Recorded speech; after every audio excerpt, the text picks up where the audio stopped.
This whole revolution started because a small colony in the Americas declared its independence from Britain.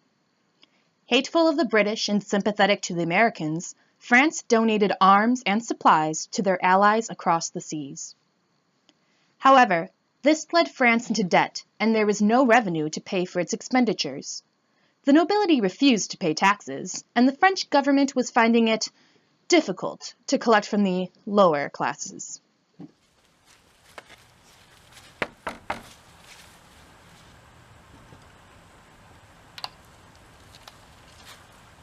Money, please!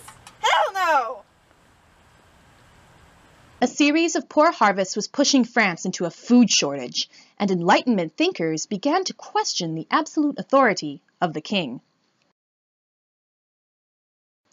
With France declaring bankruptcy and the large peasant class growing restless, Louis XVI made a decision. Jacques, call my Estates General!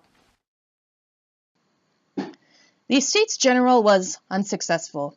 Months of deadlock, and after being outvoted over and over again, the Third Estate decided to take matters into their own hands. So stupid. We keep getting outvoted every single time. We should have a constitutional monarchy. National Assembly!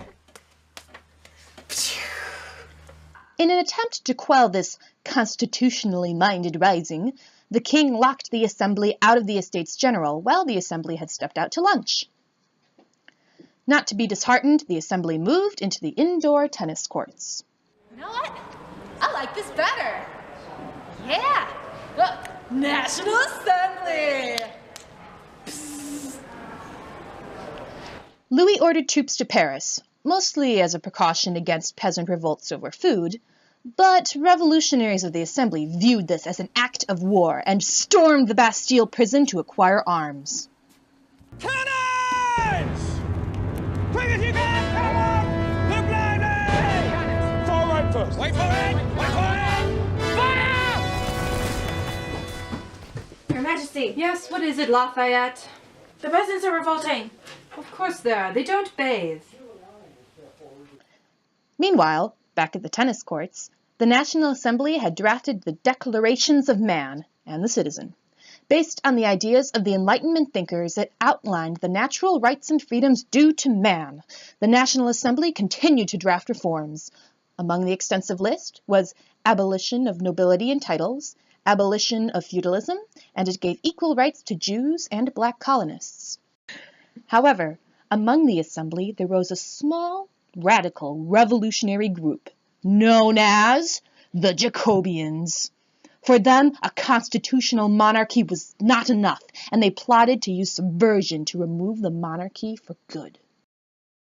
They spread a rumor that Marie Antoinette was hoarding grain in Versailles.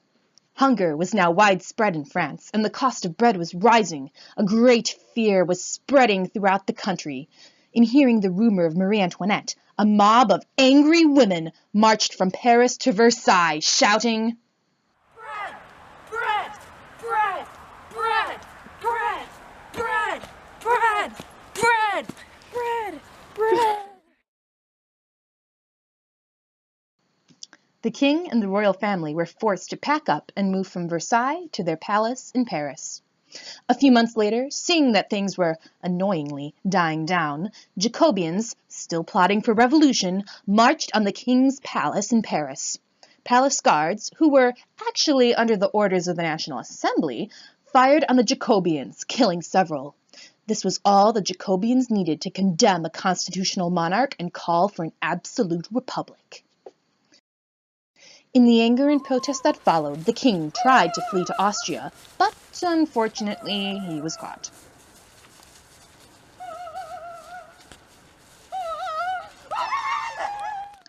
Concerned about the safety of his sister Marie Antoinette and the integrity of the monarchy in France, King Ferdinand of Austria wrote to King Leopold of Prussia voicing his concerns.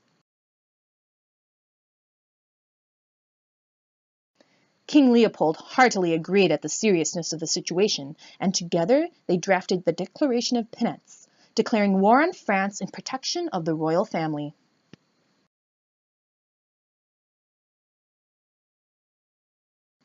Louis heartily supported Prussia's alliance with Austria. However, This was the last straw for the French people, who then imprisoned him.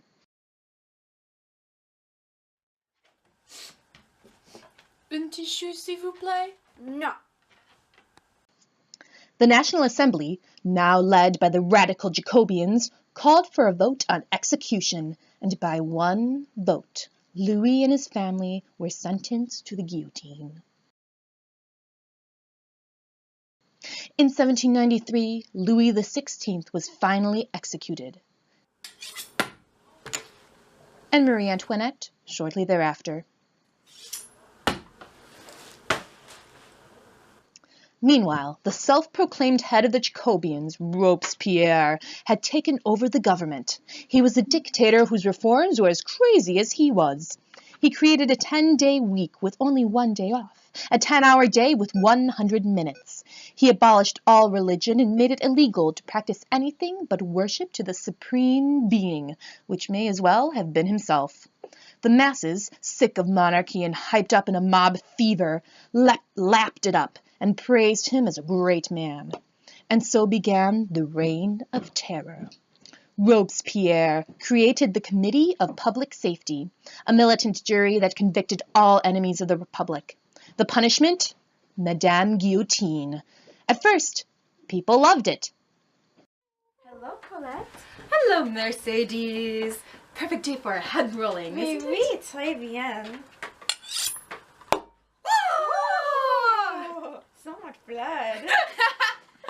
Then 16,000 dead later, Bonjour, Mercedes. Bonjour, Colette. This isn't any fun anymore. What's wrong? Just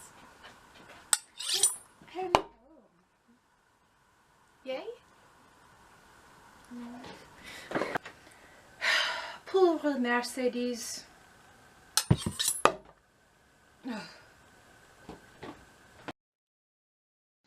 soon the committee was killing more people than not, including Robespierre's best friend and his family. Sick of the committee and the ruling of a maniac, the French people sentenced Robespierre to death.